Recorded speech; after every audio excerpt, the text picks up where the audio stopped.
ज़हर ज़िंदगी ड्रामे जी 247 किस्त में जो मनपसंद मेगल बतौर रबन हाथ में हथियार खणी हिन ड्रामे में ज़बरदस्त तरीके से एंट्री करण वारो है।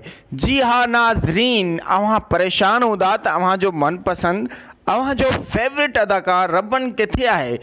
रबन जो किरदार वयो तो वयो केना, ज़मीन खाई वही या आसमान निकलियो। जी हाँ नाज़रीन, मीरा जो रबन ऐं ज़हर ज़िंदगी ड्रामे जो हीरो ईंदड़ किस्त 247 में तव्हां ॾिसी सघंदा त रबन हथ में हथियार खणी कमीने कमाल खान के ओठे जी कैद मां कढी वञी पाण पंहिंजी कैद में रखंदो ऐं हुन कैद में रबन सां गॾु हुन जी दादली भेण पठाणी भी हूंदी। पठाणी जे हथ में भी लकुड़ है, हिन वीडियो जी स्क्रीन में ॾिसी सघो था। ऐं ॿी तरफ़ रबन जे हथ में हथियार है, पठाणी जे हथ में भी क्लाशनकोफ है, पर सोटियूं भी आहिनि जैसा कमीने कमाल खान जे मथा तशद्दुद कनि था। हुन जे हथनि पेरनि में ज़ंजीरूं हणी कुत्ते जे चट में खाराइण ते मजबूर कनि था।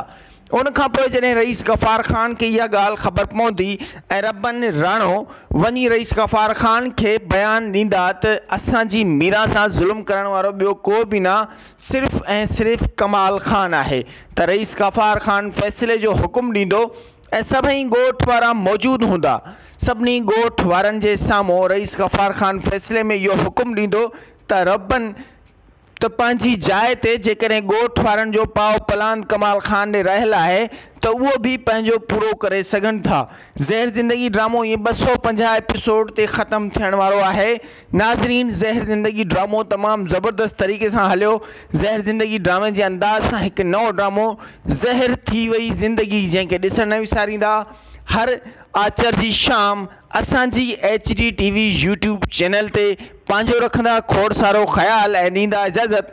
अल्लाह हाफ़िज़।